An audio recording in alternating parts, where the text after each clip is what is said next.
नमस्कार। आप सभी का लाल किताब की दुनिया में स्वागत है। मैं पिछले कुछ वीडियोस से ग्रहों के प्रभावों के ऊपर में नए तरीके के इंटरप्रिटेशन बताने की कोशिश कर रहा हूँ और है वही चीज़, लेकिन उसको थोड़ा मैं और इन डेप्थ जिसको बोलते हैं उस पर जाने की मैं कोशिश कर रहा हूँ और आपसे ये अपने शेयर भी करता जा रहा हूँ, जिससे आप भी इसको देख के कुछ नया निकाल सकें। तो अभी क्या है कि पिछले अंक में मैंने बताया था सेहन और जो प्रभावी ग्रह हैं उनके कॉम्बिनेशन के बारे में मैंने बात की थी और एक जन्म पत्री का चार्ट भी लगाया था मैंने, उसी ऊपर मैं एक्सप्लेन कर रहा था। इस बार भी मैं लगा दूंगा। तो इसमें जो क्या है कि सेकंड हाउस तक का मैंने बताया था।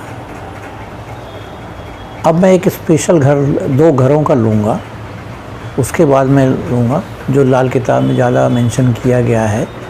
पहला घर जो है लिया गया चौथे घर के बारे में, एक स्पेशल कॉम्बिनेशन बताया गया है और 11वें घर के बारे में कॉम्बिनेशन है। तो पहले मैं ये चौथा और 11वां भाव एक्सप्लेन करूं, इसके बाद फिर मैं आगे दूसरे घरों पे आता हूं।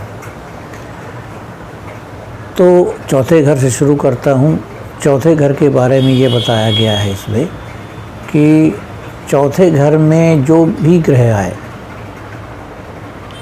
उस पर चंद्र का प्रभाव रहेगा। मतलब चंद्र कहाँ कैसा प्रभाव रहेगा कि चंद्र जहाँ भी बैठा होगा, अच्छी पोजीशन में या बुरी पोजीशन में, तो उसका अच्छा या बुरा मतलब जो इफ़ेक्ट है वो उस घर पे बैठे ग्रह पे आएगा। अब मान लीजिए वो घर खाली है, तो घर खाली है तो उस घर के ऊपर उसका इफ़ेक्ट आएगा। अब लाल किताब में ये भी दिया हुआ है कि इस घर में आया हुआ इफ़ेक्ट कहाँ जाएगा। इस घर का में जो चंद्र का शुभ या अशुभ प्रभाव आया है वो जाएगा शनि के खाने में। मतलब शनि जिस खाने में भी टेवे में बैठा होगा वहाँ पे जाके ये असर ज़्यादा करेगा। तो उसके मैंने पिछले एग्जाम्पल में मैंने आपको बताया था कि चौथा घर एक तरह से रिफ्लेक्टर का काम करता है, कि मतलब उस घर का जो प्रभावी ग्रह है वो जिस तरह का इफ़ेक्ट वहाँ पे देता है वो उसको जस का तस रिफ्लेक्ट करके शनि के जहाँ पर है उस खाने में उसको डाल देता है। अब हम इसी एग्ज़ाम्पल को लेके चल रहे हैं।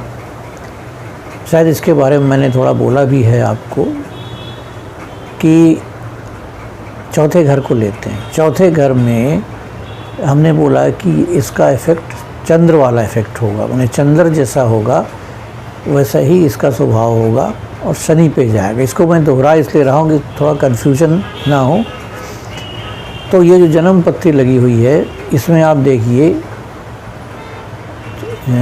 चंद्र और केतु की युति बनी हुई है और ये कहाँ पर है, ये 12वें घर में बना हुआ, 12वें खाने में बना हुआ है।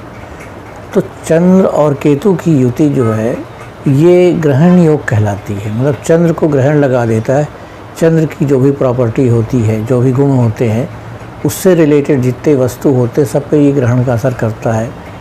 इनके रिलेशन में जैसे है कि माता है, मौसी है, तो अगर इस तरह के जो है उस पर असर डालता है। जनरली चंद्र के केतु के कॉम्बिनेशन वाले जो भी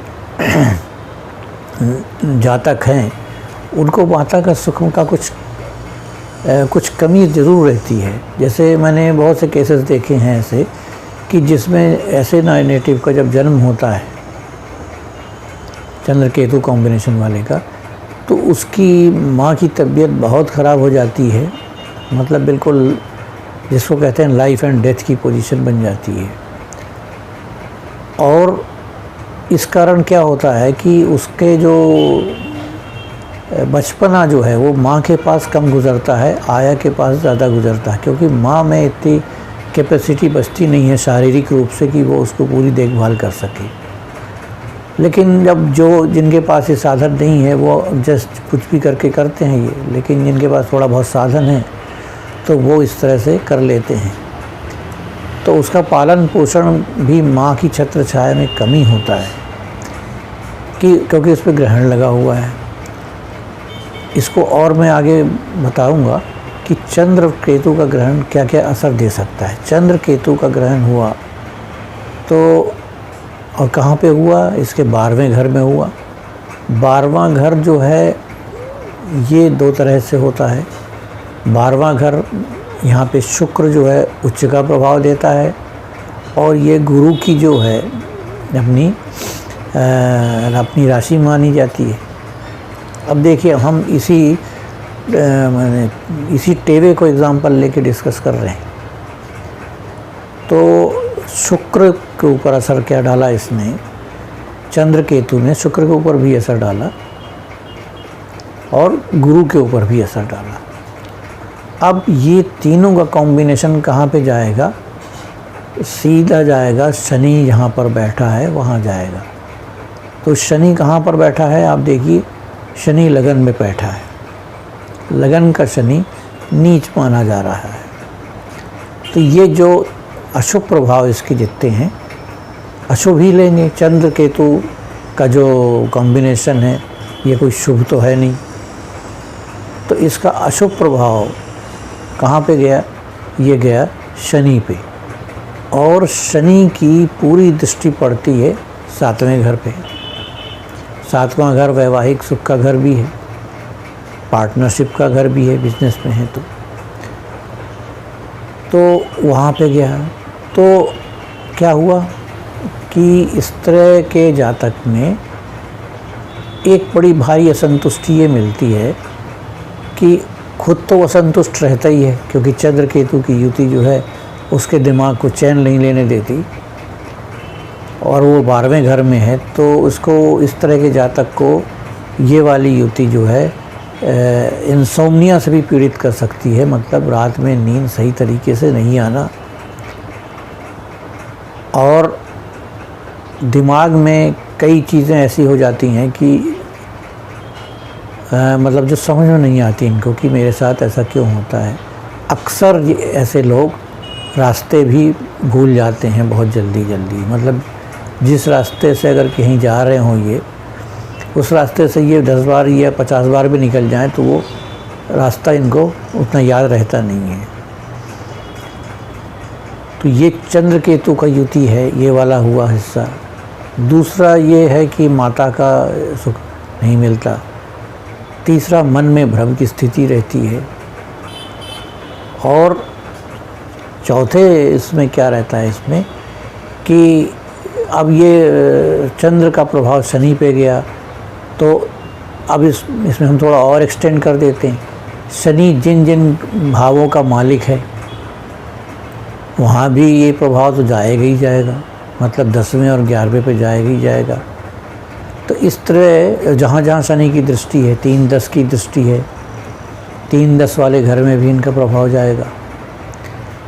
3 में क्या होगा, 3 में अगर ये पूरा का पूरा कंबाइंड प्रभाव जाता है तो जनरली भाइयों के साथ उतनी अच्छी बनती नहीं है, इनकी दूरी बनी रहती है और किसी न किसी एक दरम्यान इनके किसी एक भाई से इनको एक दुर्व्यवहार का सामना भी करना पड़ता है, जबकि इसमें इनकी कोई गलती होती नहीं है। ऐसा भी हो जाता है। अब 3 की दृष्टि की मैंने बात की है। अब 10वीं दृष्टि जो है, 10वां घर जो है शनि का, ये हाउस ऑफ प्रोफेशन होता है। तो हाउस ऑफ प्रोफेशन में भी ये स्ट्रगल तो करवाता है, मतलब छोटी छोटी चीज़ों से ये आगे बढ़ते हैं, स्ट्रगल करते हुए आगे बढ़ते हैं, जिसमें दूसरे किसी को 5 बार कुछ काम करना होता है, इनको शायद 50 बार इसको करना पड़ेगा, तब जाके इनका काम बनता है। ऑब्स्ट्रक्शन भी बहुत आती हैं। अब 11वें घर का भी मालिक है शनि, तो 11वां घर जो सक्सेस का है, अपना जो भी सफलताएं हैं, लाभ है, तो इनके लिए अंग्रेजी में एक ही वर्ड है, सक्सेस आफ्टर टीयर्स। मतलब इन्हें सफलता के लिए भी आंसू बहाना पड़ता है, बगैर किसी उसके दर्द के, दुख के इनको ये काम कोई भी इनका सही नहीं होता। ये क्यों ऐसा हो रहा है, ये जो मैंने आपको बताया है, चौथे घर का डिस्क्रिप्शन मैं कर रहा हूँ कि चौथे घर, फिर से इसलिए रिपीट कर रहा हूँ कि मामला भटक न जाए, कि चौथे घर का जो भी आएगा उसका ऊपर चंद्र का प्रभाव होगा, और वो प्रभाव वहाँ जाएगा जहाँ पे शनि बैठा है। मैंने इसके आगे और जोड़ दिया है कि शनि बैठा है वहाँ पर तो जाएगा ही जाएगा, लेकिन जहाँ जहाँ शनि की दृष्टि जाती है और जो घर शनि के अपने घर है, वो प्रभाव वहाँ भी महसूस किया जाएगा। तो ये मैंने बताया। अब एक घर के डिस्क्रिप्शन में आप देखिए कितनी सारी चीज़ें आ गई। अब शनि का प्रभाव जैसे मैंने बताया था, यहाँ पे मैंने सेहन का वो लागू किया है। चौथा घर जो है किसका सेहन है, 10वें घर का सेहन है, और चौथे घर का मुंसिफ शनि बनता है। इसलिए ये यहाँ पे थ्योरी दी गई है कि जहाँ पे शनि होगा वहाँ पे जाएगा। तो ये हमने चौथे घर का डिस्क्रिप्शन किया। इसमें हमने देखा कि कहाँ कहाँ पे क्या क्या प्रभाव इसका जाता है। ये तो एक तरीके से डिस्क्रिप्शन हुआ। दूसरे तरीके से डिस्क्रिप्शन होता है कि चौथे घर पर वही प्रभाव आएगा जो चौथे घर के लिए बताए गए हैं। मतलब वो आपको मैंने एक चार्ट बना के दिया है, उसमें ये साफ दिया हुआ है कि कोई चौथे घर के लिए ये ग्रह होते हैं जो कहीं भी जाके बैठ जाएं, लेकिन चौथे ग्रह पे अपना प्रभाव ये अपना डालते ही हैं। तो चौथे घर के प्रभाव डालते हैं ये। अब चौथे घर में जो दिया हुआ है कि चौथे घर में गुरु, सूर्य और चंद्र ये कहीं भी बैठे हों, चौथे घर में इनका असर आएगा ही आएगा। ये एक दूसरे उससे कंसेप्ट से मैंने लिया है। गुरु, सूर्य और चंद्र का असर चौथे घर में आएगा। अब इस कुंडली पे आते हैं। इस कुंडली में गुरु कहाँ पर है आप देख लीजिए। गुरु 7वें घर में है, बुध के बंधन में है, बुध से बंधा हुआ है। सूर्य जो है ये कहाँ पे है, छठे घर में, राहु के साथ इस पे ग्रहण योग लगा हुआ है। चंद्र का भी मैंने डिस्क्राइब किया जैसा कि चंद्र भी केतु के साथ ग्रहण योग पे है। तो अगर इनको तीनों हम टोटल करें कि चौथे घर में प्रभाव कैसा है। चौथा घर सुख का भाव भी कहलाता है, इसका प्रभाव कैसा है। तो ये जो तीनों अपन इससे देखा, मैंने सूर्य के हिसाब से देखा, चंद्र के हिसाब से देखा, गुरु के हिसाब से जब देखते हैं तो ये कोई देखने में ऐसा लगता है कि बहुत अच्छा प्रभाव तो नहीं पड़ा, बुरा प्रभाव ज़्यादा है। तो अब अल्टीमेटली क्या है, ये चौथे घर में इन लोगों का शुभ प्रभाव हुआ।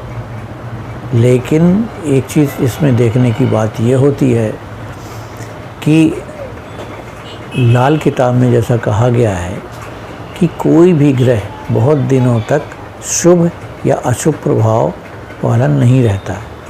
आज जो ग्रह अशुभ है वो कल शुभ होता है, आज जो शुभ है कल वो अशुभ भी हो जाता है।